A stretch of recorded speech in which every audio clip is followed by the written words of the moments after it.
ಬಸವಲಿಂಗಾಯ ನಮಃ. ಇವತ್ತಿನ ದಿವಸ 893ನೇ ಬಸವ ಜಯಂತಿ. ಅಂದರೆ 12ನೇ ಶತಮಾನದಲ್ಲಿ ಅಣ್ಣ ಬಸವಣ್ಣನವರು ಕಿಂಚಳ ರಾಜರ ಪ್ರಧಾನಮಂತ್ರಿಯಾಗಿದ್ದುಕೊಂಡು ಅಂದಿನ ಕಾಲದಲ್ಲಿ ಇರತಕ್ಕಂಥ ಜಾತಿ ವ್ಯವಸ್ಥೆ, ಮೇಲು ಕೀಳು, ಭೇದ ಭಾವ, ದೇವರ ಹೆಸರ ಮೇಲೆ ಪ್ರಾಣಿ ಬಲಿ ಕೊಡ್ತಕ್ಕಂಥದ್ದು, ಅನೇಕ ಮೂಢ ಆಚರಣೆಗಳನ್ನ ನೋಡಿ ಅವರು ಈ ಜಗತ್ತಿನ ಮಾನವರಿಗೆ ಸೃಷ್ಟಿಕರ್ತನ ಒಂದು ಜ್ಞಾನ ಕೊಡುವ ಸಲುವಾಗಿ ಅನುಭವ ಮಂಟಪ ಸ್ಥಾಪನೆ ಮಾಡಿದರು.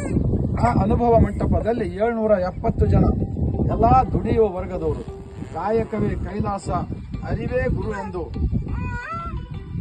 ಎಂದು ತಿಳಿಸುವ ಸಲುವಾಗಿ ಅನುಭವ ಮಂಟಪ ಸ್ಥಾಪನೆ ಮಾಡಿದರಲ್ವಾ.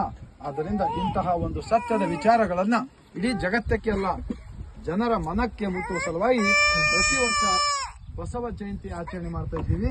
ಇವಾಗ ಶಟಸ್ಥಲ ಬಸವ ಧ್ವಜಾರೋಹಣೆ ಮಾಡೋಣ. ತಾವೆಲ್ಲರೂ ಓಂ ಶ್ರೀ ಗುರು ಬಸವಲಿಂಗಾಯ ನಮಃ. ಓಂ ಶ್ರೀ ಗುರು ಬಸವಲಿಂಗಾಯ. ಏರುತ್ತಿದೆ ಹಾರುತ್ತಿದೆ ಶಟಸ್ಥಲ ಧ್ವಜವು ಮೆರೆಯುತ್ತಿದೆ, ವಿಶ್ವ ಜೀವನನು ತನ್ನೆಯ ಗರ್ಭದಿ ಹೊತ್ತ ಬಸವ ಧ್ವಜ ಹಾರುತ್ತಿದೆ.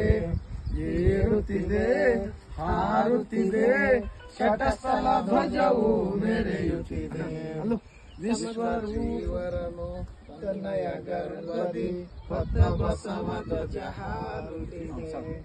ಜಗಜ್ಯೋತಿ ವಿಶ್ವಗುರು ಮಹಾತ್ಮ ಬಸವಣ್ಣನವರ ದಿವ್ಯ ತತ್ವಗಳಿಗೆ, ವಿಶ್ವ ಜ್ಯೋತಿ ಅಕ್ಕ